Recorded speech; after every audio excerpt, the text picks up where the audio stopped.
Hi everybody, it's Friday, and... It's Friday on a Monday. It's not Monday, is it? It is Monday. Totally Monday. Today is actually Monday, but we're talking about time Friday. Time doesn't exist anymore. There is everyone. No time. There is no time. Time is an illusion. Just like those lovely people in the Arrival movie said. Oh, yeah. Time is an illusion. I'm closing doors. We really prepared really well for this. Say time is not a trick. It's an illusion. It's an illusion.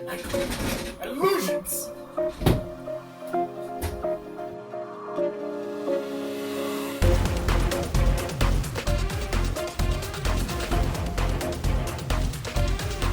Closing the things. Okay, doors are closed. The studio is ready. The recording light is hanging off. Is it plugged in? Nope. It's not plugged in. So this is podcast.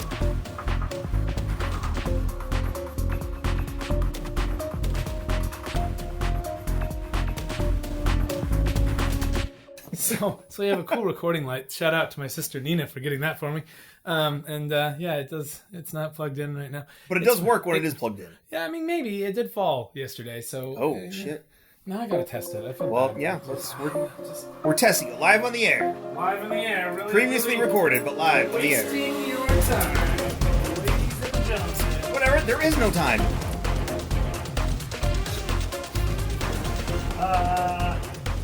Wasting your... Nope, there's no time. You know what, Brian? We're here. You're here. You're at home, or you're driving, or you're walking. So this is a podcast. Ooh, and it's very bright, we have a fancy red. Bright recording sign. Yay, just in Maybe case... we'll post that. I don't know. Just in case we forget that we're recording, because we've used it before, like to keep anyone who comes in the door quiet. You know, burglars, clay, whatever. You know. Anyway, so... hi everybody. The work week started for, well, certainly not for millions of Americans. Work week started couple today. Thousand of them. Yeah, a few of us. A few of you. I watched a lot of Gundam this morning because I'm still sheltering at home. Oh yeah. And in place. And I started working on yesterday's episode, but that means that it's time to record another episode because we're jamming these bad boys out. That's the plan. Here to talk about Friday because Comic-Con just happened. It's Monday, which means normally this time of year, everyone would be waking up going, oh, the real world again. But also going, oh, finally, I'm out of that place. Or they're going, oh, I think I got the con flu. Oh, God. Never again.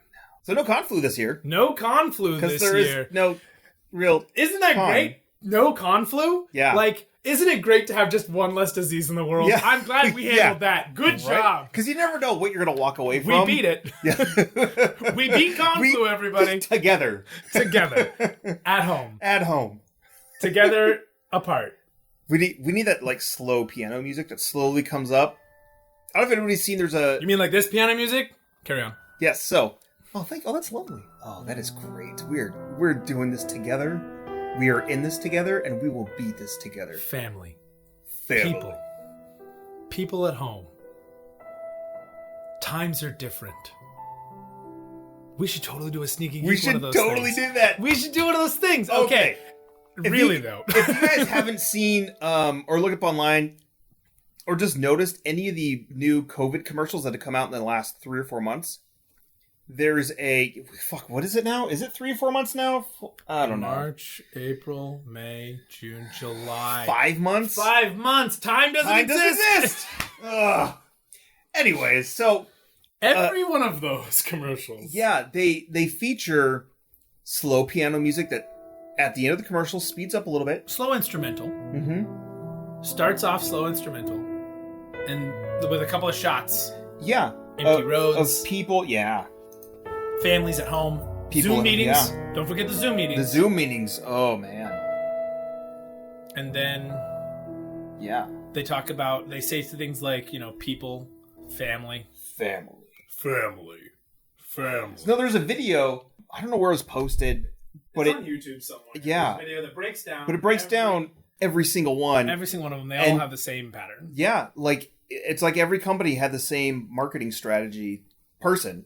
Yeah. Not even the same. Yeah. The ad wizards. Yeah. And it's literally all the same thing with very similar tones and very similar energy. And then the music. And then the music picks up. But we do it together. And maybe a key change. Yeah. Oh, it's hilarious. Anyways, we might do something like that. Yeah, we should. I don't know. Maybe. Yeah. I wanted to do one for me, just about Bryce. Right. You've been doing that. You've been talking about that for a minute. Yeah. Anyway, it's Monday. Time does, in fact, exist, whether we want it to or not. Our interpretation of it be damned. Mm-hmm. We are here talking about Friday. Friday. Not at San Diego. Remember San Diego? That's a place that still exists, I think. We did Comic-Con at home again. And if you didn't listen to the other episode, our Thursday, day one episode, we say day one, even though technically it started on Wednesday. Yeah, that's fair. Yeah. Wednesday's just kind of a warm-up day. Yeah. But if you didn't listen to our Thursday one, you should go do that. It's the last one we put out. We'll wait. Yeah. Okay. Waiting.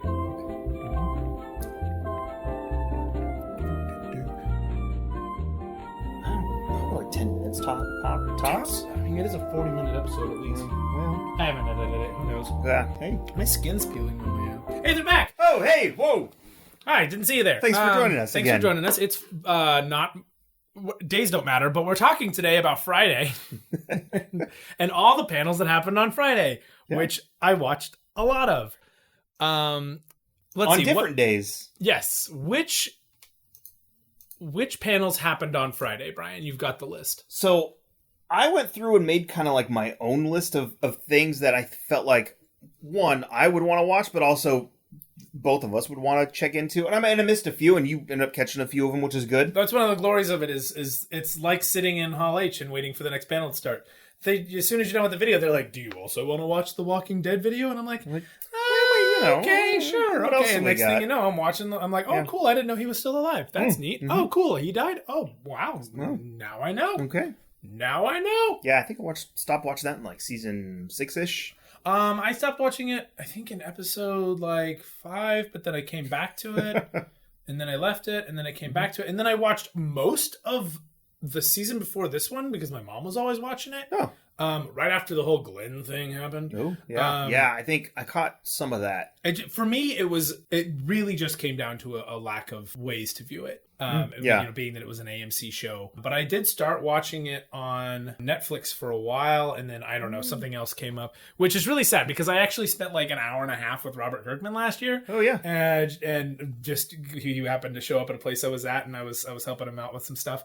I mean, which is such a weird, random story, but that's the only details you're getting. Anyway, but he's such a cool dude. He's so That's what I hear. Cool. Super down to earth. And I enjoyed watching what of it I have, and I definitely have enjoyed reading a lot more of it. Yeah. I have a few of the trades here. And with working at the Hideout, like if a new issue came out, I'd flip through it for sure. Because I was reading just constantly, every time I'd go through there. Actually, I got the famous last issue in quotes because they just announced it's coming back.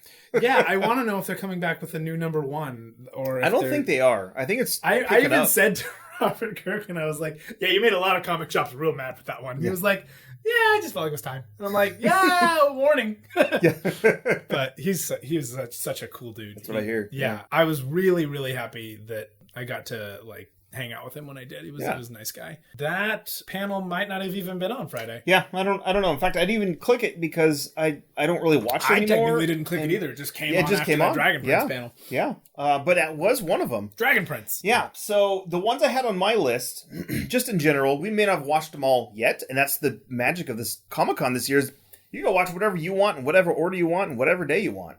You do you. Boo. Mm-hmm. So, on my/our list, I had DC at home day one. Didn't catch any of that yet. I haven't watched it yet, no.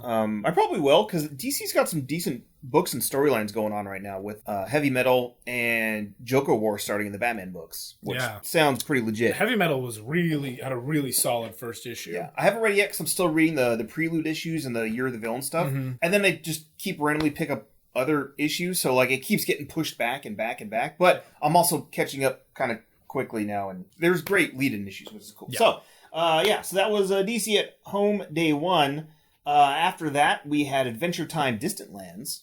I have not watched that. I watched half of it, and it was pretty good. And they actually have a spoiler section, and they block it out. Like, hey, here's the spoiler section. You got 5 seconds to fast forward, and then you go to the spoilers. And I'm like, you don't watch the spoilers. And I watched it, I'm like, oh, that's kind of cool. Like, damn, I wish I didn't watch that now. So, but they have some of the, like, pretty much the original OG production crew, animators, voice actors, writers. They moved over from Cartoon Network. Basically made a deal with HBO Max, and so they have quite a few things that are showing up on HBO Max or as like side series or spin-off sort of things. What other panels were there before we get into that one? What other panels we got? Oh, we had Marvel's Next Big Thing, and so they go into a few events that are going on or will go on. We'll get into that. I did that. Did you watch that whole thing? Oh yeah. Okay, cool. Most of it, yes. Got it. Next up was Star Wars audiobooks, Dr. Aphra.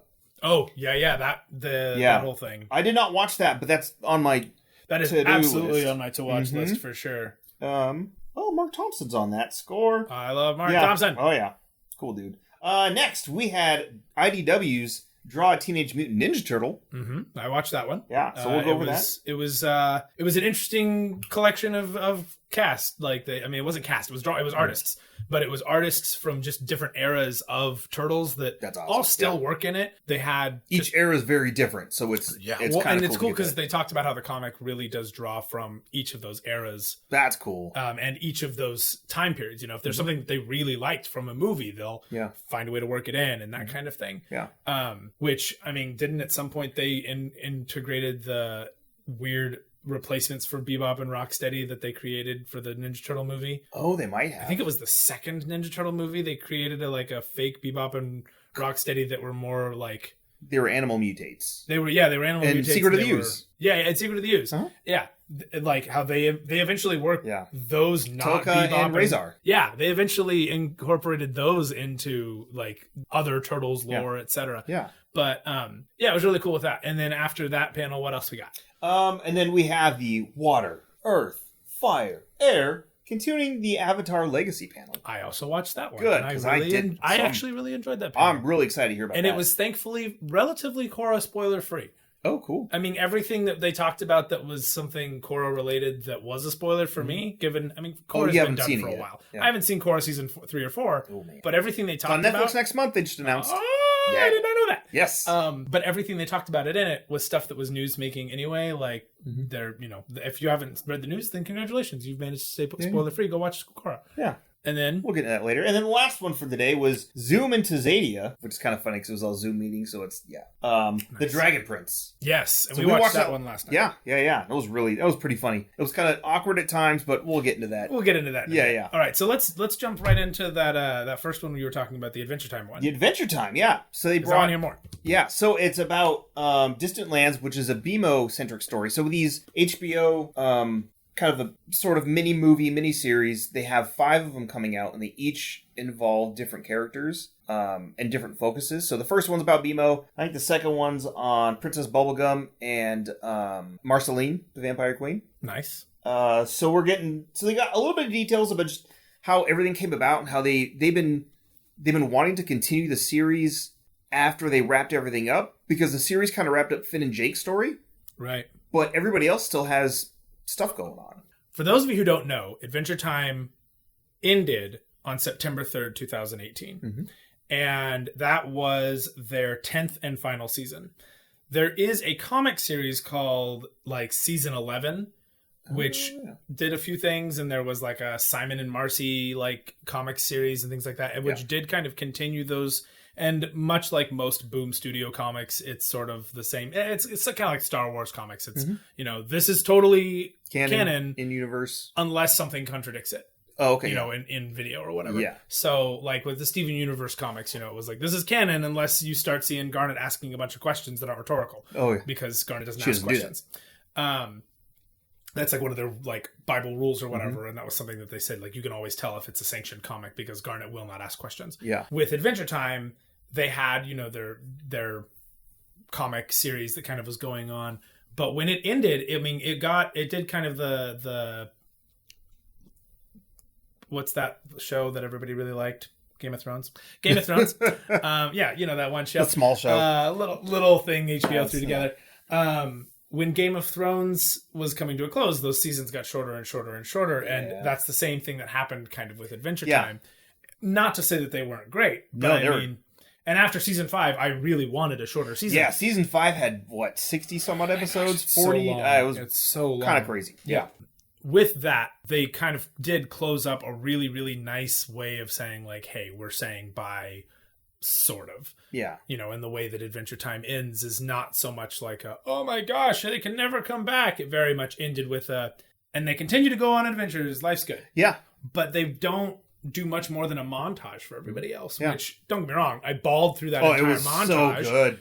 But it definitely left it in a note that like when they said, hey, we're making a movie, there was no question of how. Yes. No, it was like, awesome, great, perfect, wonderful, give me more. Yeah. So they talked about just kind of how that came about, how they always had these ideas for these characters and stories, and they didn't know how they were going to get it out, whether it be like, he didn't say specifically, but it was basically like whether it be comics or another series or like some movie spin-off kind of thing. And that's kind of what they're going for with the HBO stuff. So first one's about BMO, and they showed a few clips, and it was great. They had the voice actress for BMO on there too, and Marceline. They were both hilarious. Nikki Yang is the voice actress for BMO, and then Marceline, the Vampire Queen, is Olivia Olson. So Olivia Olson, is Marceline featured in this new...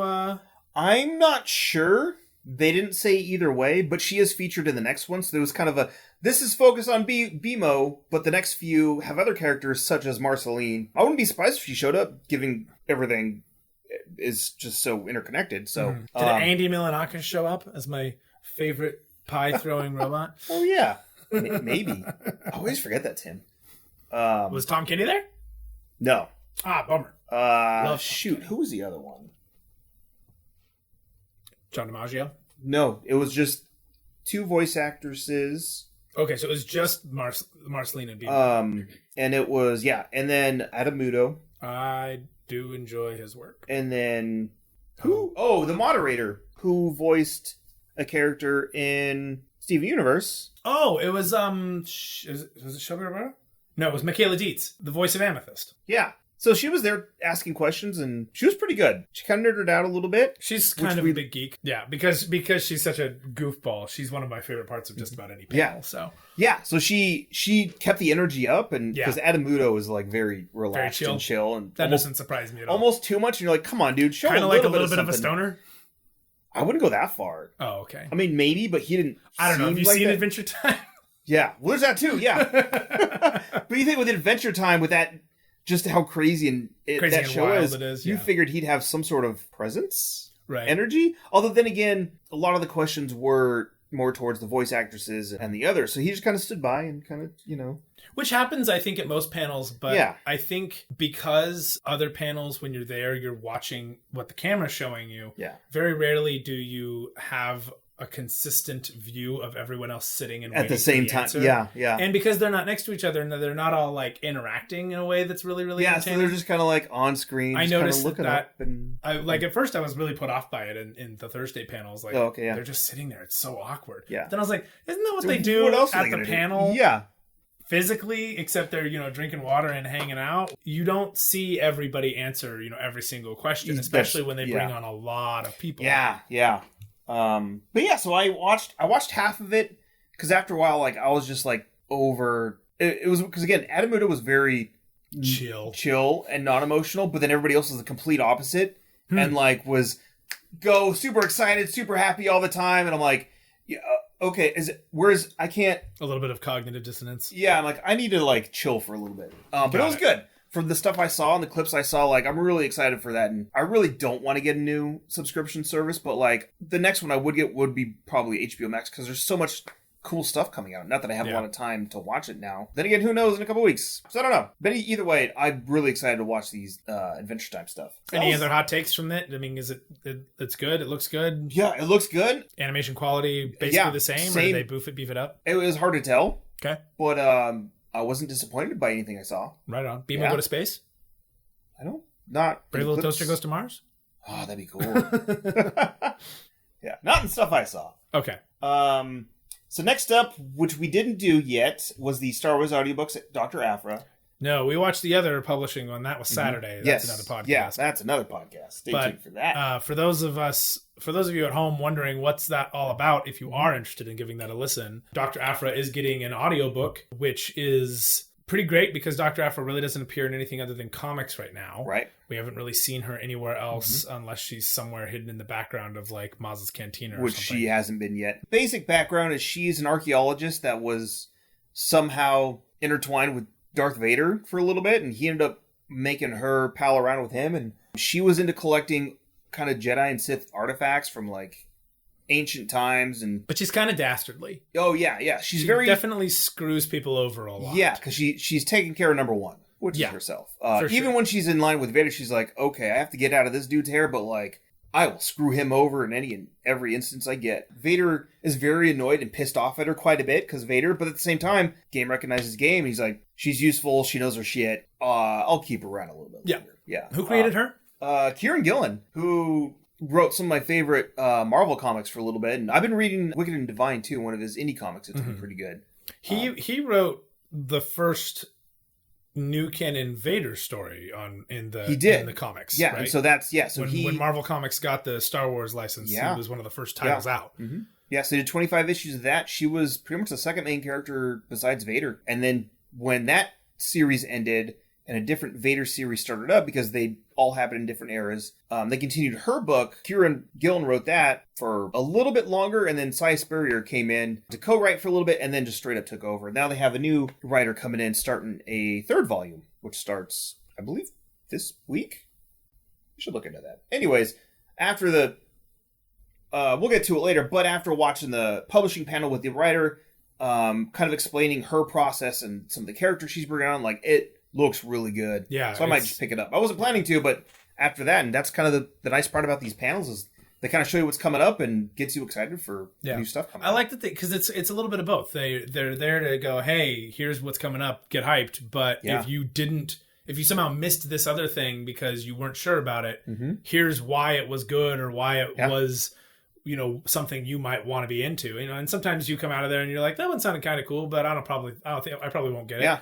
And then other times you come out and you're like, I have to find a copy of it right now. Yeah. I mean, that was me at the Star Wars Publishing panel 2 years ago. We came out of that and I was like, yeah, I definitely want to, pick up that Queen Shadow book. And otherwise, I don't know that I would have picked up an Amidala book because Amidala isn't one of those characters I'm super keen on. But after that panel, I was super into it. So if you haven't given the Aphra panel a look and are interested, there's pretty much everything you need to know, at least going in. Yeah, definitely. Something that you watched, though, was the IDW Draw Teenage Mutant Ninja Turtle. Yes, panel. I did. How was that? It was not what I expected.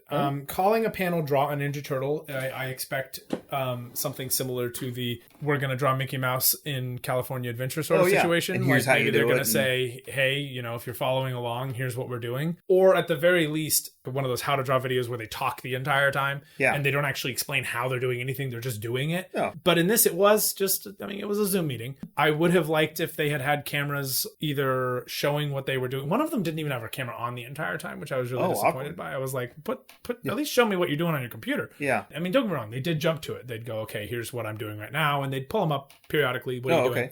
But essentially, it was an interview with 4 artists while they were drawing. Oh, okay. And which is still kind of cool, but not what was advertised. It was cool, but, it was a little mistitled for sure. I definitely enjoyed it, though, because it was a side of Turtles that I've not fully delved into. I have 4... So, yeah, you just picked those up a couple months ago. Blast Off Comics was shutting down, closing their doors, and was having one of the hugest sales, and they didn't know who was going to buy them out. Interestingly enough, IDW is the reason that they shut down. Because Judd was scooped off by IDW to go be one of their head peeps in and I want to say in distribution or something like that. But that guy knows his comics. Oh yeah, and he's been doing it for years. Yeah. And I mean, super cool guy. Yeah, he was over at Golden Apple for a while. The guy knows his stuff. Yeah. So I of course had to go pay tribute and say, buy a t-shirt. And that was your comic book store. It was one of my first comic book stores. Yeah. I don't think I ever had an actual full pull there, but I would always go in there to get recommendations from the guy. Yeah. And that's how I discovered one of my favorite DC titles, Identity Crisis. It's how I I discovered my least favorite DC title ever, Final Crisis, which was actually not his recommendation. It was Harley's. Oh, okay. And that was, and both of them apologized to me for it. But he was the one who would always like steer me in the right direction. So I picked up a bunch of comics there because they were all on sale. I remember you came back with a fatty stack. Yeah, I came back with a huge stack of trades. And among those was 4 Turtles comics. So I was like, you know what? I'm down to read some. Like I read the Turtles 100 issue or whatever that came out last December-ish. Yeah. So I'm kind of a little in the know of what's going on. And it's not like most comics have been publishing for 3 months. So I'm not nearly as far behind as I normally would be. Right. Time doesn't exist. So I went into it kind of, I mean, I watched the hell out of the Ninja Turtles cartoon. Oh, yeah. I watched all the Ninja Turtles movies. I was very disappointed that my mom did not rent Ninja Turtles 3 when it came out initially, and it took a while to get her convinced to actually do it. And I do not remember most of that movie. And I remember everyone in my family going, Bryce, it wasn't very good. Don't worry, you didn't miss much. Yeah. But I loved the Nickelodeon Ninja Turtles. CGI movie? No, not the CGI movie, the show that they had. Not the newest one where they're all different types of turtles, but the one was CGI. It was, I want to say, mid 2010s-ish, before this newest iteration where they're all different. And they went back to sort of a more hand-drawn look. Okay. But it was when they were real CG at the heyday of like we finally mastered everything after we made Jimmy Neutron, you know, kind of Nickelodeon time. Yeah. And I really liked that show actually, as geared towards children as it was. Like, I mean, don't get me wrong, that doesn't shock anybody. You know me, you've listened to this podcast long enough. But having seen a couple of different iterations of Turtles, I really appreciated it. And then a while, I don't know, about 4 or 5 years ago, I was listening to Talkin' Tunes with Rob Paulson, and he had Sean Astin and like 1 or 2 other guys. That's right. Everybody who had played Raphael at some point in time. Because he did. Because he played Raphael in the original cartoon. And then Sean Astin, I think, played him in a movie. And then they had one of the guys who played him. He's in the show. Which is funny because Rob Paulson now plays or then at that time, was then playing Donatello. Right, yeah. But as a result, I was like, okay, you're going to give me some Turtles? I'll watch some freaking Turtles. Yeah. Like, let's see what you guys are going to do. And these artists are incredible. And it's cool because they also did it in multiple styles because they're all from different eras. Oh, yeah. So you got Kevin Eastman. He's in there and he's doing it by hand. You know, he's old school. And he's one of the original creators. Yeah. Who's still on the title, which is cool. Yeah. And he is just such a cool dude. Like, I did meet him in person, obviously. I'm watching a Zoom meeting, but very, very humble. Talks about how he loves that the Turtles is in the hands of all these other people in its various iterations, but he also kind of hates them all because they all draw better than he does. And, and his style is very honed. Yeah. It's like, it's been doing it for 30 years now. So it's like early 2000s Pink. She comes out, she's wearing combat boots and a mini skirt and a tube top. And you're like, you don't know what the hell you're doing. But then she comes out in a different outfit and you're like, oh no, this is your thing. Yeah. This is your style. I may not understand it, or it may not feel very honed, but it is consistent. And honestly, like, consistency in art is all I care about. Oh, yeah. I hate inconsistency in art. Yeah. Like that one time I sent you like 17 panels from the same Spider-Man book where he looked like various celebrities. Oh, yeah, because they end up using like 5 different artists on that book. Yeah, that's a problem. But also even within the artists, they're like inconsistent. Because like and then there was that one where like, he was Iron Fist and he looks like Gary Busey. Things like that bug crap out of me. So, Eastman may complain about his art style, but like the guy has had the same consistent art style for a couple of decades now. But he was on there, and then Chad Thomas, he's an artist. They had Sophie Campbell, she's also an artist. And then that was hosted by this guy named Caleb Gollner, and he's a journalist and an author.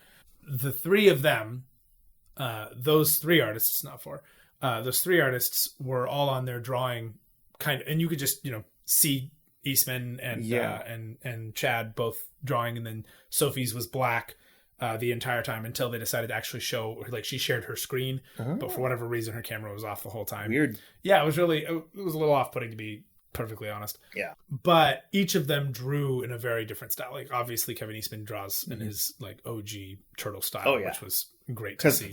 Been working this long. Yeah. And then Sophie Campbell, she was drawing Jenica, who's a new female turtle. Yeah. She's part of the I keep meaning to pick up that miniseries. Because I've been hearing good things online about it. Yeah, so they talked a lot about that because one of them was talking, I don't remember which, but one of them was talking about how Turtles basically ends when they're allowed to leave the sewers. Mm-hmm. That was one of the guy's like philosophies. Huh. And he was like, yeah, Turtles comes to a close when they're allowed to leave the sewers and they're okay. Oh yeah. Without any problems. Mm-hmm. I don't think he anticipated, a giant chunk of Manhattan being hit with like an enemy tape bomb sort of thing. And so now everybody's mutants. There's all these mutants all over the place. Yeah. I think it was Sophie Campbell was like, I honestly wanted all of Manhattan to turn, and I'm a little disappointed that it was contained at all. Yeah. But because of that, the Turtles are allowed to be out, and they're out with Hob, who's been around for a while. He's a cat with an eye patch, and he's I've seen a few pictures of that. He's a cool dude. Except for when he's not at all a cool dude. He was originally like a purist. Like if you weren't an animal that had become humanoid, mutant kind of thing, then he didn't want you in his crew. Mm-hmm. And he's since changed that. Apparently, he's kind of grown that, and he's now taking on others. But Jenica is a former human. Oh, I didn't know that. So they talked about how they wish they could explore more like. I can't brush my teeth anymore because my fists, my finger, I can't brush my hair because I only have 3 fingers and they're huge. Yeah. Things like that. But they do kind of talk here and there or show them like struggling with certain things. Mm-hmm. And that's been a really interesting thing for them to write for like Jenica. And I'm sure it's like something very new for the series in general. Yeah. And it's refreshing. I mean, when you're dealing with a series that has been around for almost 40 years, you are gonna run into territory of, we've done this before. Yeah. And it was cool. They talked about the story, where the story's going, how it's growing. They talked about the various iterations. Mm-hmm. In the newer version, the newest animated version, Donatello doesn't have an actual shell. Oh. So he swaps him. Because he's Donatello. Yeah. And so you get a lot of play, and the moderator was like, I'm a toy guy. I mean, if that isn't obvious by everything behind him. He's like, I'm a toy guy, but as soon as I saw what they were doing with Donatello, I was like, oh, I'm going to have so many Donatello toys. Yeah. The other cool thing about that same panel is they also still talk to them like artists, not there because they're all writers. So they all talk story, but they also talked about like who they can't stand drawing.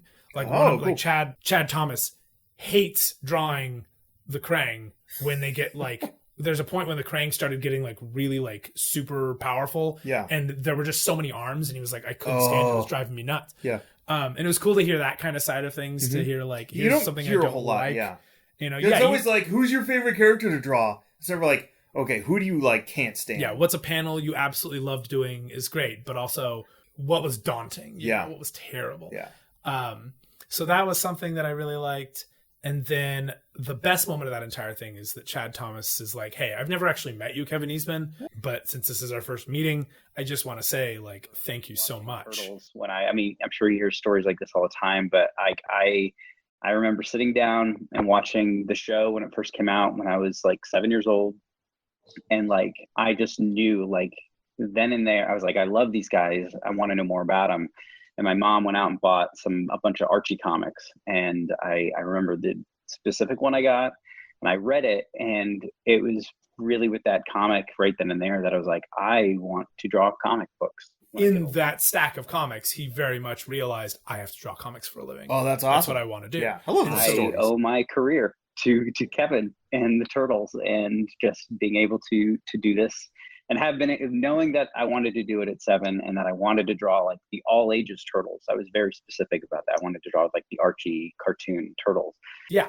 And so he tells it to Kevin Eastman, and Kevin Eastman's like, he lets him get it all out. Like, and I mean, he gushes a little bit. Yeah. And me, I'm not in it for the gushing. Yeah. Especially, but this is one of those moments where it's like, hey, you didn't just help me like through a problem, but like you helped me become this thing that everybody else is really appreciative to. So you're a key part of this. Thank you. Mm-hmm. And everyone kind of feels the same way at that point. Also, it doesn't take 40 minutes, and there's nobody crying in your universe panel.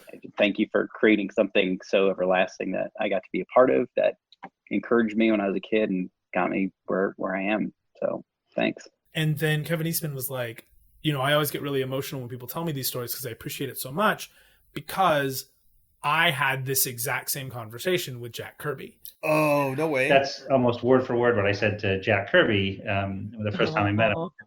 He was one of those guys that, like, when I read Jack Kirby comics, especially, it was my favorite, Jack Kirby's Commandy, when I was like 9 years old, and that's it. I never wanted to be anything else but a cartoonist. I drove my parents nuts, And so when I told him that, and he just smiled and just said, all right, it's up to you. You take the ball further down the court. So how nice he was to me in his response, and we got to know each other more over the years, and he was always so encouraging, and I would just sit there and stare at him, and I think it would annoy him because I was just so grateful. He's the one that lit that spark in me and did it. So when somebody says that to me, I can't tell you how overwhelmingly emotional and awesome it is. So I really do appreciate it, because however you got there is the most important thing. So instead of the Stan and Jack show, I mean, Chad Thomas basically grew up in the Kevin Eastman and Peter Laird show. Right on. Yeah. And then, I mean, obviously they talk a little bit more, and they talk about other stuff and the state of the Turtles and where it's going, and what they like, what they don't like. But this talk about Jenica and all the stuff that they're doing with the Turtles right now, and how they're kind of drawing still from all the various iterations of the Turtles into the comics. I've had this stack of trade paperbacks with Turtles on them, a year now, and I haven't even gotten around to them yet. And I'm kind of jazzed to look at them, which is, again, the glory of panels. You get out of it and you're like, I need some of that. I want to check this out. And I mean, how many times have we left a panel and gone, we got to go over to the booth? Oh, yeah. Like so many times. Yeah. Or like, I got to find these comics. And sometimes it's simply just like, oh, yeah, I forgot I never finished that arc. Let's go over to that. Let's go over to Dave and see if he's got that issue. Right. We've done that plenty of times. Mm-hmm. So it was cool. I mean, there's no exhibit hall to go to after we get out of the panel, and no cosplayers to see. We didn't even talk about that yesterday. Yeah. I would love to have the time, energy, and talent to be a cosplayer. Mm-hmm. But I also don't want to spend my entire con getting my picture taken. Yeah. So, and I know some people who straight up will go to cons just for that. If they can get into the main hall without having to buy a pass and just stay there, they'll do that the entire day. I know plenty of people who have. When AX used to do that, get people who'd show up as cosplayers, wouldn't even go into the exhibit hall, wouldn't set foot in a panel, would just be there as a badass model all day. Yeah. And I mean, it can be fun. But I feel like I wouldn't want to have to do that for more than a day or two at a time. I want to get into my panels too much. Like, that's what I'm at a con for. Panels and the merch and stuff. That said, if you have a badass cosplay, but also, the chances of getting chosen to go ask a question at a panel are always higher. Oh, yeah. They're like, no, we want the dude who looks like, the weird cross between Space Pirate Lars and Tormund or something, No, we don't. Well, I want to be that guy. Anyway, so that was the Ninja Turtle panel. Nice. I think if you're really, really into Ninja Turtles, you should go give it a watch. If you're not, I'd recommend going to a highlight reel. But otherwise, it was cool. It was cool for me. Yeah, and I mean that's also Comic-Con. I'm not going to this panel because I think it's cool. I'm going to the panel because I like it. I like it, and I want to see it. I think it's cool to me. Yeah. That doesn't necessarily mean I think it's cool. Yeah.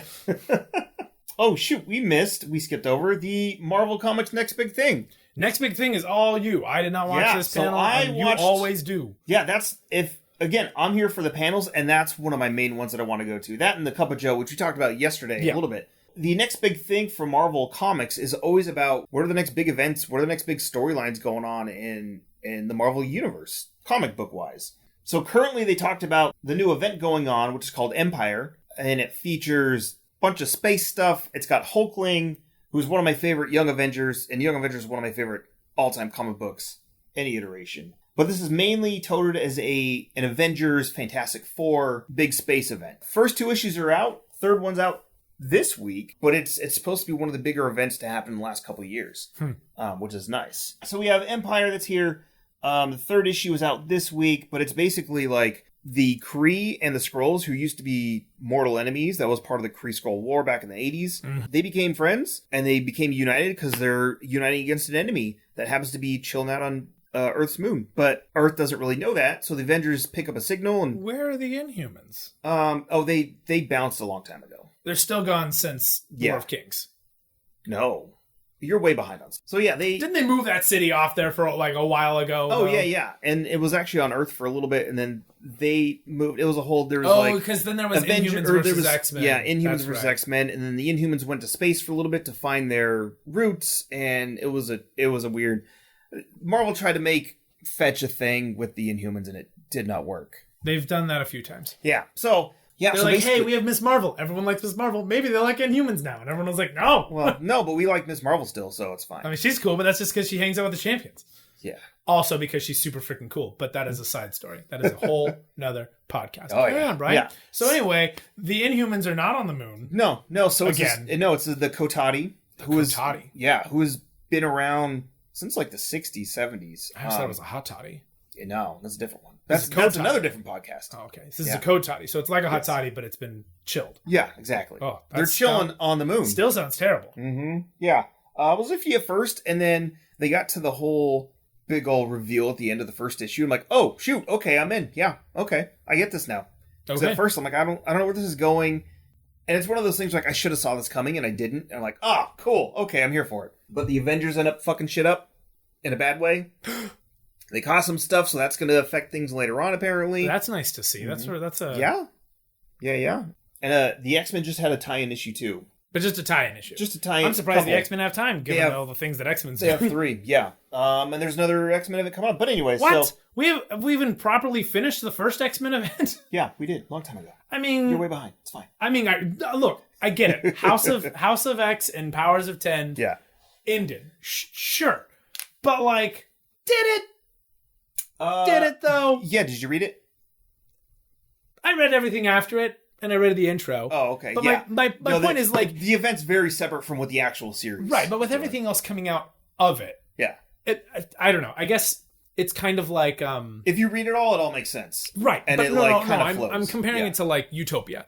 Like when they're on Utopia and they're in San Francisco or on Which the is the, on Alcatraz. What's it called? Asteroid M that got crashed into Earth and is now chilling in the ocean and outside of San Francisco and Fractions run like 10 years ago. Yeah, long time ago. Yeah. But like Utopia, Geonosia, those sorts of places where they're like, oh, this is where we're at now. Mhm. Like if they're not in the mansion, I feel like, It's not really X-Men. well, no, it's still X-Men. It feels as though that like we're waiting for them to get back to status quo, and it still feels eventy. Yeah. And given that we didn't really completely button up everything going on with all the crazy ass new changes, it feels like we're still in, like we were only like 3 or 4 issues into some of these new X-Men titles. What? Marauders, Cable. No, they're all on episode. Oh, they're still doing it in phases. So Marauders is on issue 14. Okay. X-Men's going into issue number 10 this next week. I knew X-Men was going to be which one is of the another first ones. tie-in to Empyre. Right. But like, I guess what I'm saying is with this very new status quo having been established, because every X-Men, every mutant anything that I have read in the last 4 or 5 weeks of comics, which, is actually like a 6-month spread right now. Yeah. But Yeah. in the last 4 or 5 weeks of Marvel Comics, every single mutant issue I've read, I've been like, everything's different. And it feels like the full effects and the fallout of the House of X, Powers of 10 events has not completely fizzled into normalcy yet. No. And that's what I mean by did it really end? Because we're still kind of dealing with this crazy ass and we're from the future and we're not. And Cable's this young kid, but he's also an old guy. Yeah. So with that event, there's half of each book happened in the past and then happened currently or happened like in the far future, and they're kind of building everything up to all that. So this new event called 10 of Swords, it's kind of all based around tarot cards. Oh, cool. Yeah. Is that any relation to the Avengers Tarot issue that they tried to throw out that was not very good? Like 10 years ago, whatever it was? No, like last year. Oh, I remember seeing those covers. It was like the picks of the week. Yeah, I doubt it. Yeah. For Hideout. Yeah. But this event, it's touted as being like mostly event, but also more of an era kind of thing. So like a Dark Reign or sort of that. Okay. Like because it goes Heroic through- Age, Dark Reign, Yeah, any of those. yeah, So 'cause it Norman goes- Osborn's going to show up a lot. Yeah, probably. No, we'll get to that later. Oh, shit. Yeah. Okay, and our let's go Spider-Man back to stuff. Empire real quick. So there's a tie-in to X-Men. Is there anything else Stop going on jumping in around! Empire? Is there anything else with X-Men? Marvel is super interconnected, if you can't tell. So is there anything else going on with X-Men for Empire? Is it just the one Oh, issue? no, there's 3 issues. Yeah, so there's so many tie-ins to this new event, and it's kind of off-putting. Are they standalone issues, or are they like with their own titles, or like like Yeah, it's Grawl Kill Empyre Crew or X-Men whatever. #1. It'll say Empyre X-Men #1. Yes. So it's not it's not X-Men number 47, but X-Men #10 is apparently a tie-in. is it a tie-in or are they just addressing it? Oh, we don't know yet. Okay, We'll find out. Yeah. But that's pretty much it for now because the event just got going. They said that they have artwork up to like issue number 5 right now, maybe even longer. But it's supposed to go until October, and there's 65 tie-ins apparently. From the list I counted on the back of a book, and it's just, again, it's kind of daunting. It's kind of like, okay, is this really necessary? Like, okay, so you kind of have to pick and choose what books you want to read, and I'm sure as you're going like, oh shoot, well now I have to pick up this one, and because there's a bunch of one-shots as well. The problem is, I'm all about this. Like, everybody complained about how big Secret Wars was. I ate it up. That made sense though, because all the tie-ins were kind of separate in their Plus, own little mini you're changing universes. the status quo of the entire Marvel universe at that point because like everything's same thing with like Last Days of. But I didn't necessarily need Last Days of of this current universe. Well, no, not even that. I didn't need like a Last Days of a character I didn't read. Oh, you know, yeah. Like I'm not going to worry about the Last Days of something. You know, they're closing a chapter for everybody, right? Yeah. And Last Days of Miss Marvel was a great series. You know, Jersey City's all freaking out and they're trying to figure out what to do. And I was into Miss Marvel, so it worked. You had no need to read Last Days of Miss Marvel unless you were curious as to how Carol came in. But I did read Last Days of Magneto and Last Days of Loki. Right. Which was also great. With those, I'm all about it, right? Yeah. And when it's something like War of the Realms, I didn't necessarily care about what was going on with everybody, but then I saw there was a Punisher issue, and I was like, I'll look at it. And then I was like, I gotta read every Punisher issue. I have to know what happens in this Punisher story. It was one of the best tie-ins they had. Yeah. Right. So you get all these, and that's great because you go to your comic shop and you're like, well, shoot, I gotta grab this. You pull it off the shelf. Except deliveries are super screwed up right now. Yeah. Comic shops are not supplying because people aren't picking up their pulls, so they're undersupplying, they're under ordering. So the ability to just grab the next issue, it's not easy anymore. So basically, when quarantine happened, the distributor for all comic books, which is a monopoly, was a monopoly. We'll get into that. And this is a whole different podcast. But literally, we have plans for that right now. Basically, everything got shut down. Comic books did not get new comics for 3 months. Yeah, it wasn't until May. A lot of comic book stores shut down for good. Closed. Yeah, it killed a lot of really comic shops. Because the industry itself is on thin ice to begin with. Paper media is tough. Yeah. And so now all these other books are coming out, but there's so many problems with ordering the books that should have been out 3 months ago. All these books that I'm talking about now, they were supposed to be out 3 months ago. In fact, there's ads in them for like, oh, on the next issue that's out in April. And you're like, but it's July right now. Yeah, like it's going to be a weird. Like all these books are going to have a weird printing changes. Yeah, story wise, it's kind of nice because we've had 3 Empyre issues this last month, whereas before we'd have 1 a month. Yeah, maybe I mean, it's cramming out quick, which is nice because they got to make their money. Yeah, but there were a couple things that came back when they started getting going again. Is you've got first of all the DC problem, which again is a whole nother podcast, but DC is printing their own shit. They ditched the original distributor, and that might screw the industry over in the long run. Again, we'll get to that later. But as a result, you have even less people showing up to comic book shops because their DC books aren't coming in. Yeah. Because DC's distributors aren't doing well. Not only are they not coming in, but but when they are coming in, they're coming on different days than every single other. Yeah, they're not coming in on freaking Wednesday or Tuesdays anymore. So like your regular Wednesday pickup day, and it's where the term Wednesday Warrior comes from that Joe Quesada talks about in the episode, in yesterday's episode. I talked about him being a Wednesday Warrior. Yeah. Wednesday's comic book day. It's new comic book day. Hashtag in CBD. Like it's a thing. Yeah. And so you have that issue, no pun intended.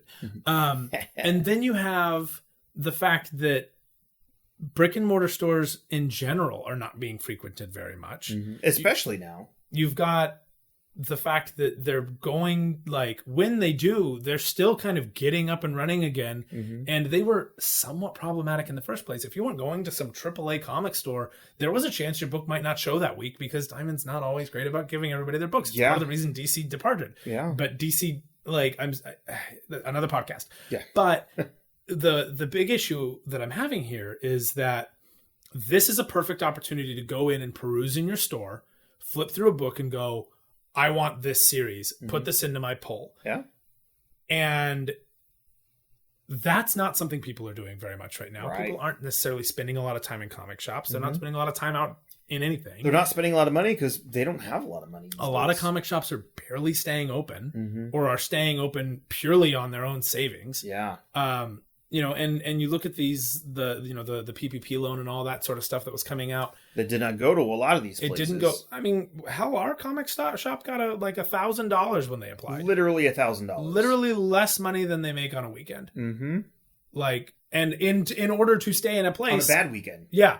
And in order to stay in a place that is fairly high traffic, they got to be able to pay that sort of rent. Mm-hmm. And so you've got less people working. Nobody has jobs right now. So people are also just not spending money on comic books.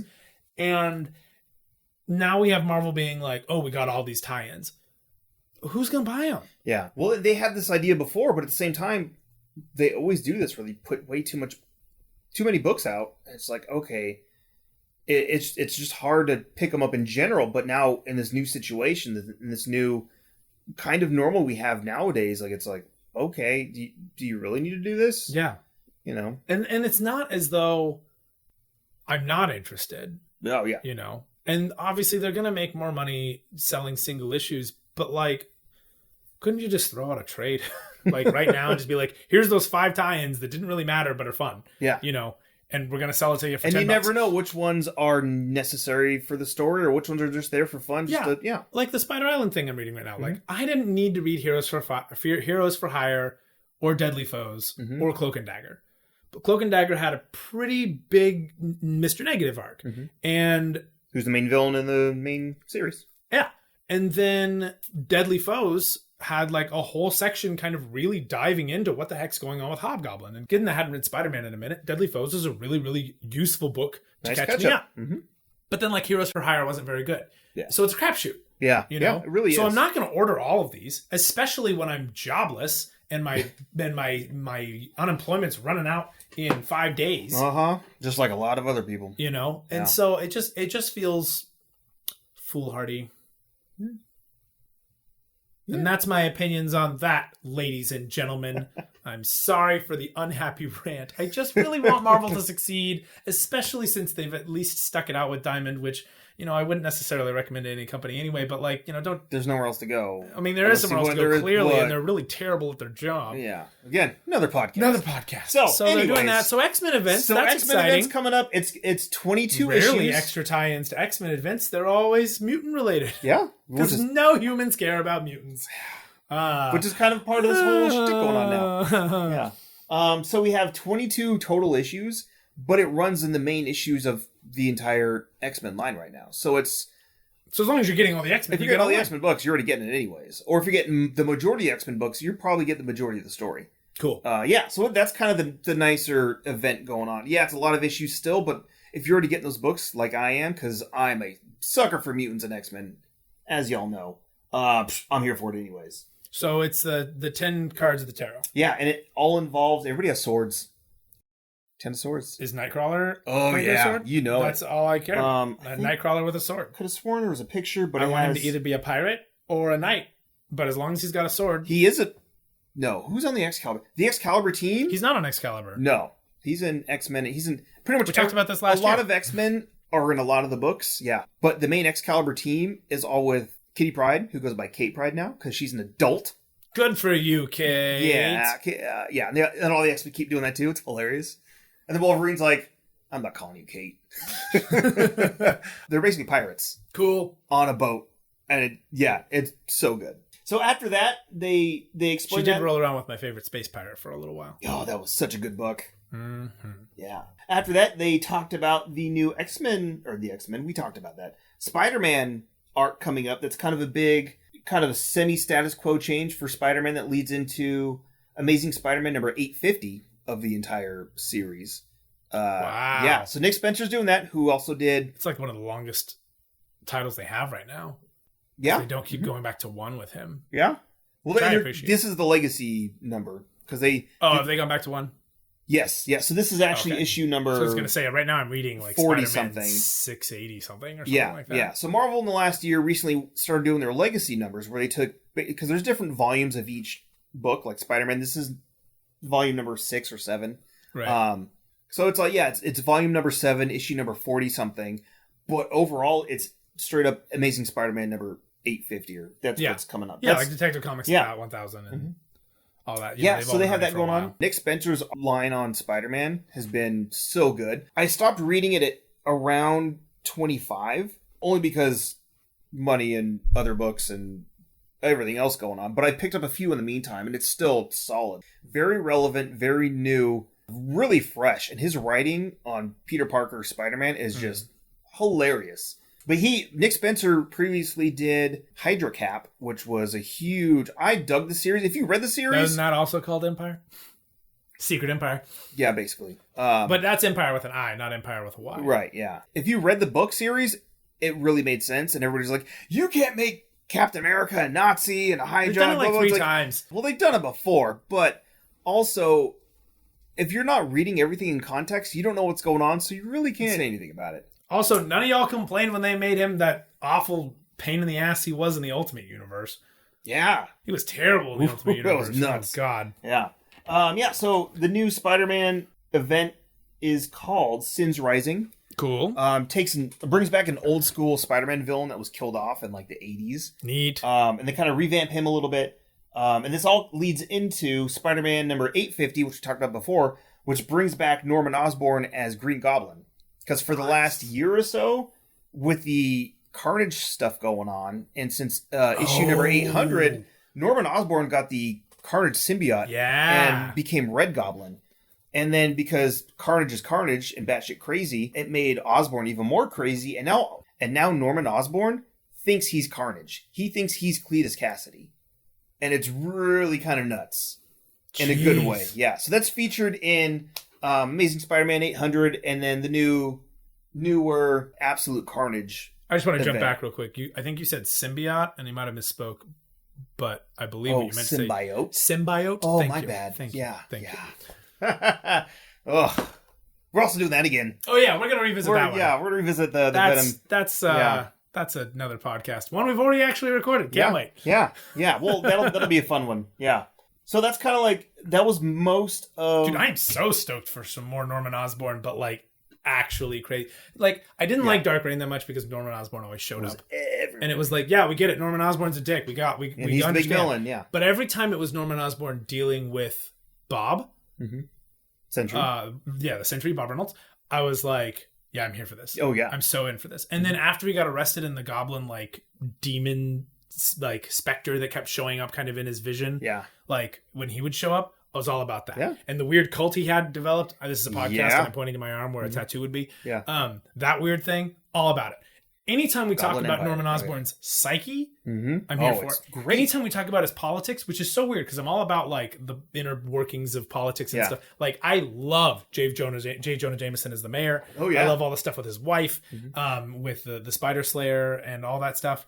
I don't care about Norman Osborn trying to be a politician because I care more about him being crazy. Yeah. Like, if I want to read Lex Luthor, I'll read Lex Luthor. But if I'm going to be reading Joker, let me read some freaking Joker. Oh, yeah. You know? Yeah. Plus, his Green Goblin's political stuff was very superficial. So it was just like, he's a bad guy, and he's in charge now, and he's trying to make things his way, and here's how things are going. Like, oh, that's it? Yeah. Well, that was the theme for every book. The thing, and that's not to say that I didn't enjoy it ever, because I loved There's a lot the of Cabal. good stuff. Yeah. I loved the Cabal when he's basically running a Legion of Doom, but in the shadows that doesn't just, come out and be like, we're the Legion of Doom. Yeah. Yeah. Here's your invite, super friends, come fight us. Yeah. Like, but I love that he like all that stuff because it was a broken system and Loki's in there like screwing it up and all that. And I love. And then White Queen was just like, I'm in this, but I'm not really in this. And Namor's I'm just like, in this to bone Namor and Cheetah and Cyclops like every other woman in the Marvel universe seems to. But I also really enjoyed how he took power from Tony during the Secret Invasion. Yeah. I loved that aspect of it. But then once it gets to the point where he's like, cool, he's in charge, and here's how he's running things. I wanted to see Victoria Hand. I didn't care anything about what he was doing. Yeah. I don't watch Nick Fury go day to day. I want to watch Nick Fury sneak around. Oh, yeah. Like, I don't need to see, him fielding reports and occasionally showing up to be like, Avengers, you're being Avengers. That's all Norman Osborn was. So, give me crazy Norman Osborn. Oh, yeah. Wreck my shit while you wreck his shit. I will not check myself so that I may wreck myself. Yes.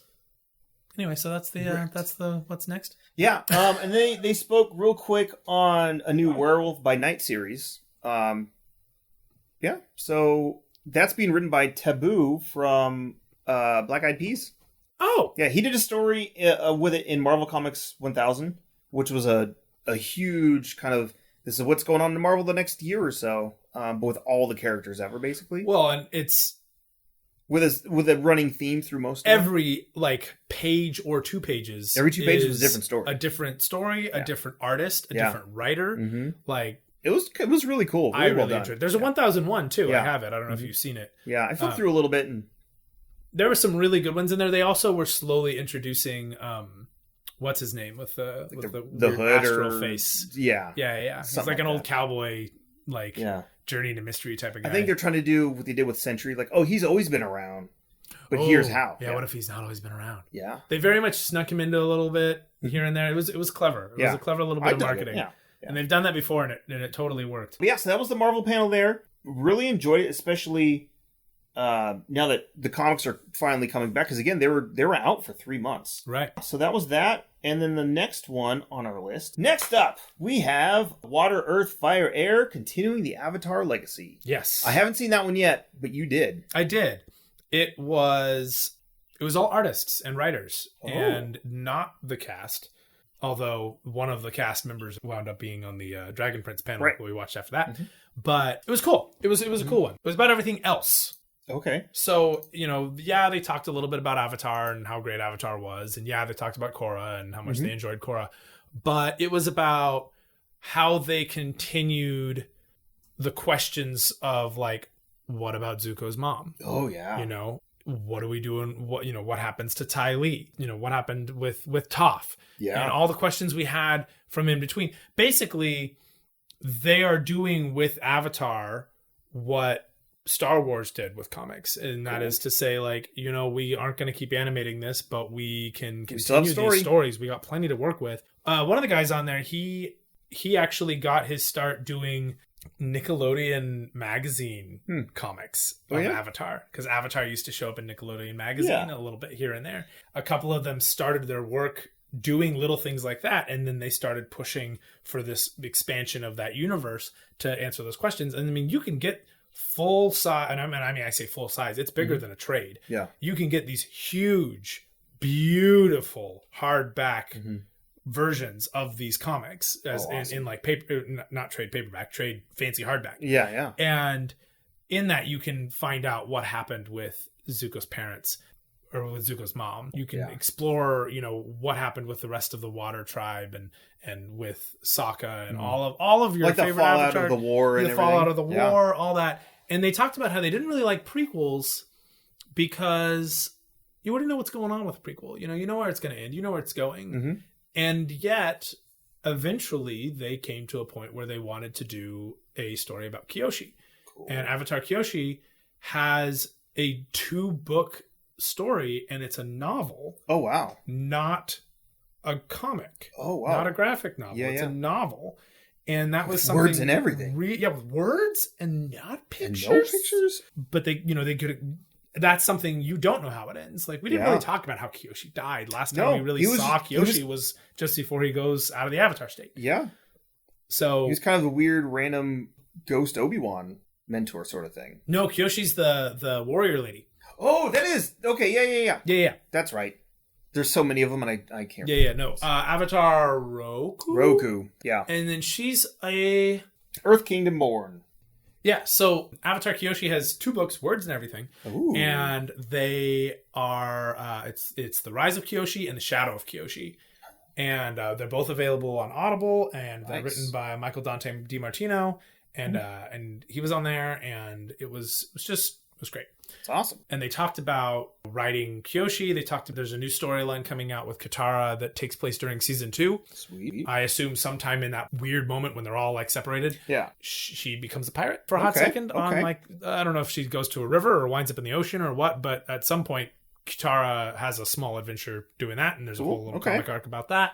And they just talked about how, like, you get into these characters, you get to really kind of explore and push how they go, but you also get to, have your own example of what they can be. And one of them, she pointed out how really and truly, when you look through the Avatar story, like, it's full of badass women. Mm-hmm. Oh, between the Moon Princess and Katara and Toph and the tribe of badass the fighters. Kyoshi warriors, the 3 badass chicks that hang out with with his crazy sister.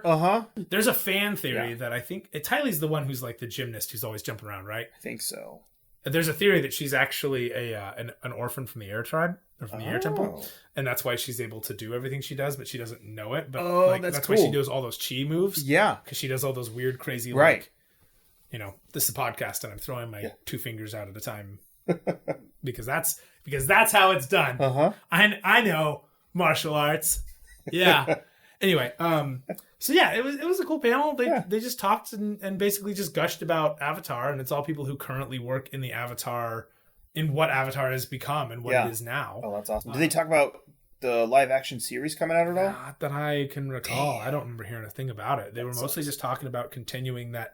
I mean, in the live action series, it's still cool. Live action series is a retelling. This is a continuation of that. So. It's cool though because we've never seen a live action Avatar: The Last Airbender, and nope, never. I'm sure. Like I'm a little concerned. I suppose that you could really mess that up. You'd have to try pretty hard. So like really deviate from the source material. You'd have to. It's the only you have gold source material. You can't screw that up without actually deviating. Right. You'd have to. It's the only way it would work. Yeah. Yeah. Yeah. So good thing that's never happened. Nope. So the next panel was the Dragon Prince. Yes, it was that's the last zoomed panel into Xadia, and I cringed. It was awkward and weird. I'm like, what the hell is it going on? It opened with a Zoom call with all the voice actors being their character, and it didn't work. If it had been animated, it would have been really cool. Yeah, but because it wasn't, and you're like, I was just kind of uncomfortable. Yeah, you didn't know what was going on, and then they put their names up on there. You're like, wait, that's. But they didn't put their actors' names on there. Yeah, at the time. Yeah, then eventually, they did. They're like, and scene. Yeah. And it goes back and you're like, what the hell did we just watch? And the creators show up and they're like applauding and they've clearly written this little script for them. Yeah. And they're all just very having last fun. minute. But at the same time, these are all people who haven't worked in, 4 months. Well, I don't know, you can work from home if you're a voice actor. Mm-hmm. We know that the guy who plays Viren can work from home because he's got a fancy little studio that he showed. Yeah, I saw that cool soundproof cloth. Yeah, that's way better than this studio. Yeah. Although our studio does have a fireplace. Yeah. So suck it, Viren. Uh-huh. I loved that panel. Overall, I really dug it. It was fun. I actually kind of enjoyed the D&D thing, but I liked where it went more than I liked the actual skit itself. Yeah. But I was really excited for when they were just talking about everything because I just watched the show. Yeah. Just before quarantine, I think is when I finished it. Okay. Or maybe right after quarantine started. I'm like a season and a half through at some point. Yeah. So I'm a season and a half in, and it's been so long, I didn't really remember what was going on. And so after the panel, before I went to bed, I put on the first episode again. Oh, did you? And then I fell asleep. So I had to restart it. Magic of Cons. Yeah. I watched, you and I watched the first couple episodes because we were like, oh, cool, a show by the Avatar guys, their producers or whatever. This has got to be good. And we enjoyed it. But then you watched the rest for of that season. You finished season 1. And I was like, well, crap, I guess I'll have to get to that eventually. And then I bitterly avoided it for a while. Yeah. And then at some point I turned it back on and I started watching and I couldn't stop. It was casual at first. Mm-hmm. And I wasn't in love with Rayla's character. Yeah. As a dialect coach, I was really nitpicky of her Scottish accent. Uh-huh. Which isn't technically Scottish because technically there is no Scotland. There's no Scotland. She's in Xadia. But it was clear that she was going for a particular accent that I happen to work really hard to make sure I do right. And at first I had a little problems, but everybody kind of picks up, the speed picks up, the animation picks up. Yeah. And you can really tell that this little idea they had started fully blossoming. Oh, yeah. And especially when they get into Xadia, because once they actually make it to Xadia, it is magic crap everywhere. Cool, yeah. And it's like watching somebody in Asia make their way toward the land of Avatar. Because you're like, just get to the place where all the magic's happening. Yeah. Just get to the magic. okay, yes, you can do magic. Congratulations. You're supposed to be in Avatar Land. Why aren't you in Avatar Land? And so, it's like, you're supposed to get to Xadia. And then it gets to Xadia, and it's like, there's dragons, and there's magical plants, and there's other elves. Yeah, and it's just this crazy, like, full, let's really world build. And it's interesting because I didn't realize it until the panel. So during the panel, they ended up doing like a little mini skit where they played D&D in character. Yeah. And I didn't realize how much this series was more D&D based than Avatar. Yeah. And like, it didn't click until I watched it. I'm like, oh shit, that totally makes sense. And they still kind of do the Avatar system of like, because Avatar has earth, water, fire, and earth, or an air, and earth, wind, and fire. And they have their but theirs is very much September. Based on sort of. There's no time. Do you remember that like 21st night in September? Yeah, vaguely. There's a lot of stuff going on. Something anyway. But they had a very clear, like, we are focusing on Taoism and Feng Shui and all these different martial arts. Yeah, and each one has a martial art, and each one has a different school of philosophy. Like, you've got the monks, but they're also, they also practice a particular form of martial arts. Yeah. And every one of them's, focused on a different culture or a different philosophy. Yeah. They have that. But that all exists within Xadia in the show, and then there's more of it. There's like storm magic, moon magic, sun magic, and things like that. So it's a little bit more astral in that regard, right? And it's all based on. So each book, like with Avatar, each book, which is a season, is based off a different kind of So instead of like source. Book 1 air, book 2, book 1 is moon, book 2 is sky, book 3 is sun. And during this panel, they announced to the cast that it was renewed not only for season 4, but for all 7, 5, 6, and 7. The full legacy. They are finishing this series. They've been picked up. Netflix okayed it. Yeah, and it was really cool. It was so because they asked the question at the very end, like, how do we, are we going to have a season 4? Yeah, and they're like, and you can see like a couple of them like light up, like oh cool, we got another season. And he's like, not only that. We've been picked up for season 4. Netflix has picked up the whole saga of the Dragon Prince. Are you serious? What? I am serious. Are you? Are you kidding? They picked us up for the entire thing, and they lose their mind. First, there was like silence. They're like, "Wait, what?" And then they go crazy. Why did you do that? The whole freaking pre-speech about like how we're gonna handle it. So we don't want to dampen it. I am totally freaked out. Oh my god! You are something else. Imagine this is like what being proposed to feels like. And then they're like, the guy who asked the question, because the voice actor for Sokka asked the question, like, did you know? And she's like, no, it just says ask this question at the end. That's all I know. Yeah. And so they had no idea. So they surprised them, so you get you get to see this moment of pure joy for all of them, which is just great. With all of the stuff that goes on in Xadia, which they're obviously going to explore a lot more now. Spoilers for the end of season 3, the journey to Xadia is kind of done. Yeah. By the end of season 3. And outside of Xadia, because Xadia is the land of magic, the land of humans is everywhere else. Okay. And humans use dark magic. They're not born with magic in them. They're not supposed to be able to. That's explained in the intro of the show. And they're not supposed to be able to do magic. Yeah. Which is why they have to do dark magic, which involves taking life from things. That's why they're like crushing, snails or killing deer or whatever to do whatever the heck they're doing. And the show gets brutal. Yeah. Oh, you're not even into season 2. Like, it's nuts. Okay. Cool.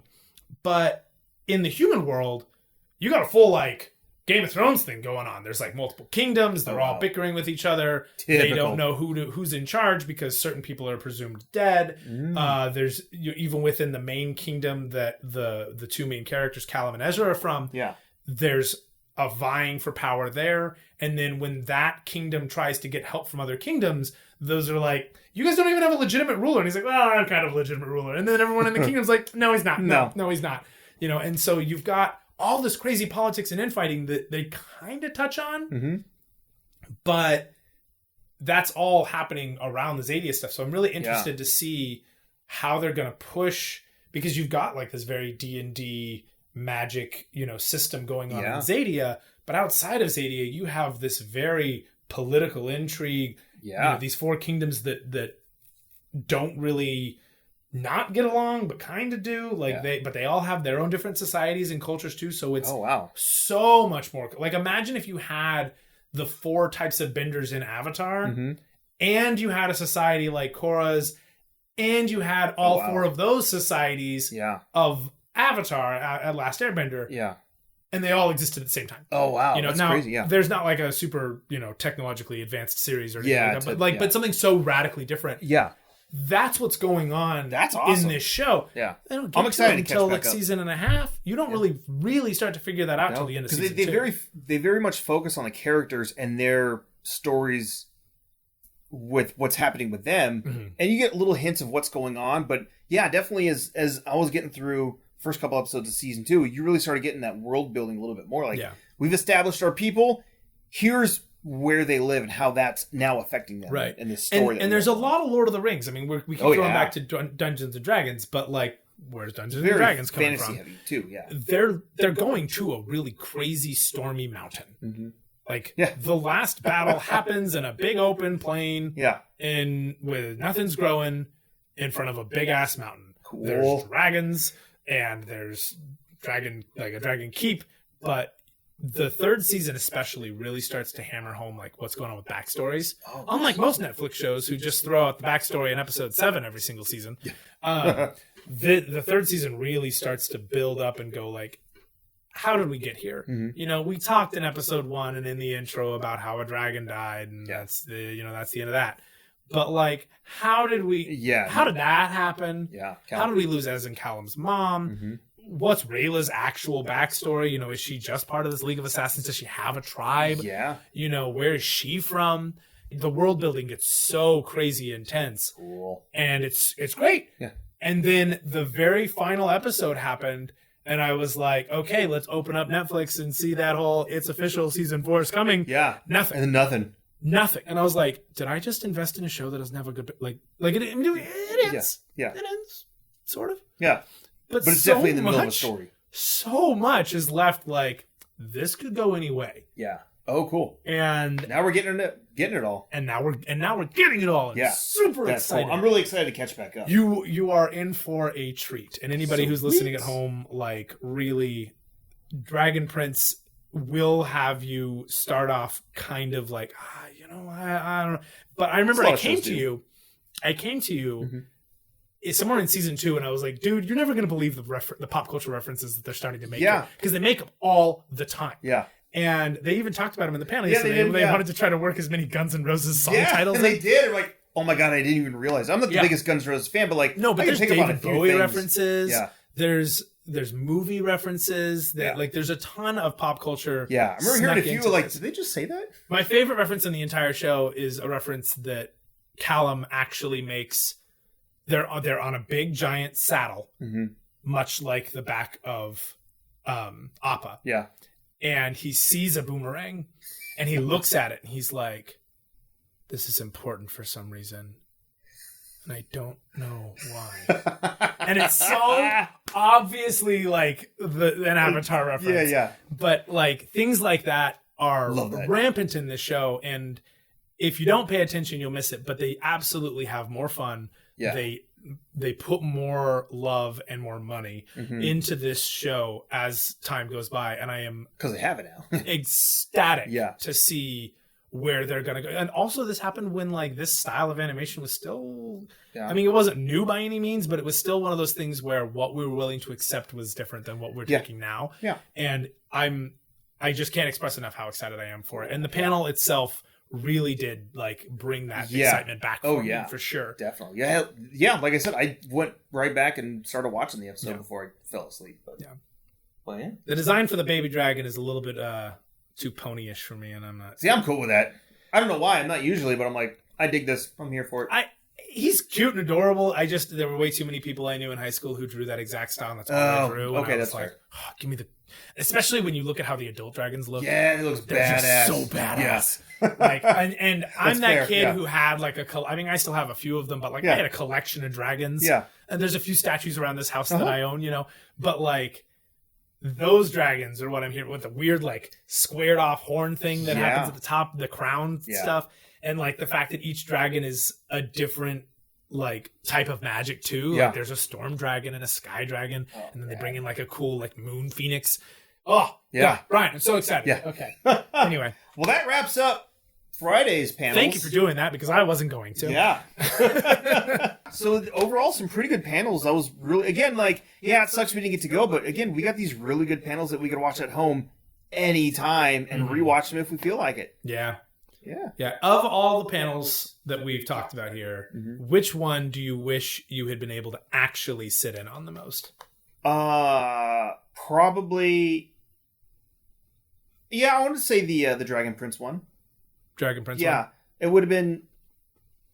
Well, then again, if we saw it in person, I don't know if they would have done half the skits they did. Maybe not. But again, I'm always a fan of the we would have been Marvel able stuff. to hear everything Viren said. Yeah, he cut out a little.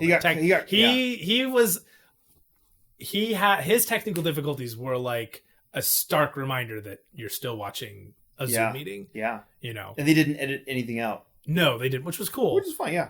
Because some of them really, really edited their Zoom meetings and other ones didn't. But like that sort of thing was... It's like, we're still at home. You're still at home. But so the Dragon Prince one, or if not... probably, again, the Marvel one, but there's usually Q&A going on with live audience members and stuff. But Q&As at those are, I imagine, pretty good. Yeah. Like, you get some pretty good questions. Yeah, exactly. Yeah. That's nice. Mm-hmm. But yeah, how about you? If it was a small panel, because I went to a really, really tiny Steven Universe Art and Origins panel where there was like maybe 50 of us in the room. Oh, wow. If it was something like that, Ninja Turtle panel. Hands down. Yeah. Would have loved to watch it because they would have put the cameras on and I would have been able to watch them work. And I would have loved that. That's the one thing that Comic-Con always has me feeling like at the end. I'm like, God, I got to draw more. Yeah. And thanks to quarantine, I've been doing a lot more drawing. But when it comes to like just seeing and all, and like seeing these panels and actually sitting down and watching them, I'd have to say probably the Dragon Prince panel also. Yeah. I would have really liked to see all of them, working because they're amazing voice actors. Yeah. Which is so funny because I griped so much about that first season, but like they all bring it, especially Viren and Aravos. Yeah. Like, they are chilling how good their performances are, and I love a good bad guy, and we get two and you don't really know which one you hate more, and yet they're working together, but you know that they don't trust each other. Like, it's such a great complex relationship and they play it so well. I would have to probably go with the Dragon Prince one for sure. Of all the things that happened, of all the panels you watched, because you come out of a panel and you're like jazzed to go do a certain thing, like I want to go to this experience, or I want to go get this comic, or I want to go see if they have any of this thing.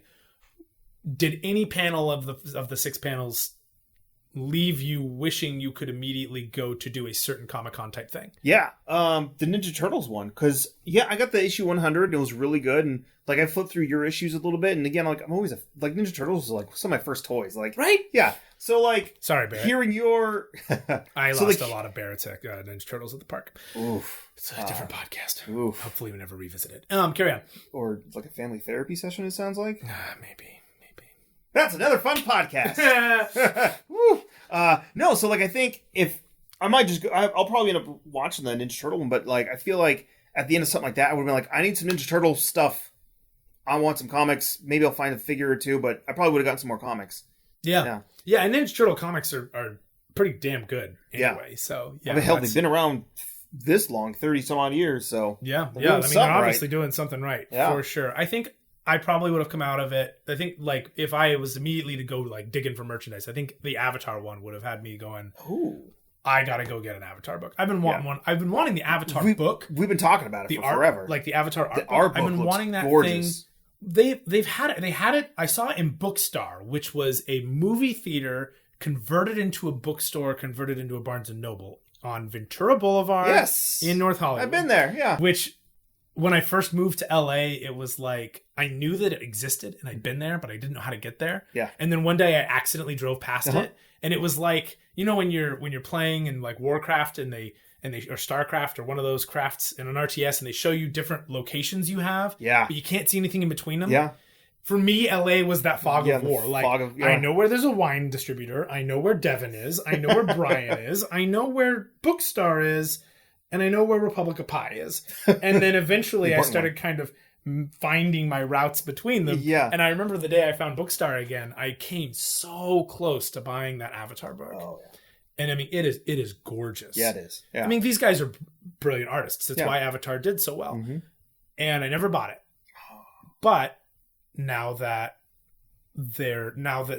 this is, this con has happened and all that, that they've been pushing for all this new stuff for Avatar, there is a new edition of that art book. Oh. And they announced I don't know that they announced it per se, but they talked about it in the panel. Yeah. And I think if I were to come out of it, one of the first places I'd go, where can I get that Avatar art book? Yeah. For sure. Right. Because I was all about that. Yeah. Or maybe go to Artist Alley and see if any of those artists were there. Oh, yeah. No, that's, and again, like... I was just thinking about Dave and Nicole. Yeah. Our friends Dave Baker and Nicole Gu, who have their comic, they do Action Hospital, Fuck Off Squad. Shitty Watchmen, Shitty Dark Knight. Yeah. Dave has his own podcast now called Deep Cuts. And they do some really cool stuff on there. Yeah, and they're really active with their community, like way better than we are. Yeah. I miss seeing them, and I feel like, especially after things like the Turtles panel and the Avatar panel, where most of my panels that I actually sat down to watch were artists. Yeah. Not necessarily voice actors. Like, I mean, obviously there were the voice actors for the Dragon Prince one, but Ninja Turtle, Avatar, all this stuff, like that's kind of what I was going for. Oh yeah. So I think that, and I would obviously make my pilgrimage to the COVID. Ooh. No, I would make my pilgrimage to the Copic marker booth, and I would go get a new color, because I always do every time I go to a con. Yeah. And all 3 of my cons got canceled this year. Yeah. Plus Bakersfield Comic Con, but they don't have a comic booth. Yeah. Copic booth. They have comic booths. They don't have comic booths. Anyway, this is important. Yeah. That's kind of what this made me nostalgic for, though. Yeah. Like art supplies and art books. Yeah. I love my Steven Universe art book. Mm-hmm. It's got like the storyboard test and like tons and tons of I got all my cool Star Wars ones and love those. And they just announced, we'll get to it tomorrow, but they announced a Art of Galaxy's Edge for Star Wars. Yeah, we will talk about that in the next episode for sure. What'd you find on your computer? That was actually part of Fridays. Was it Fridays? I'm like, when did that come out? It was Friday, but okay, we'll talk about it tomorrow. Because that's the magic of time not existing.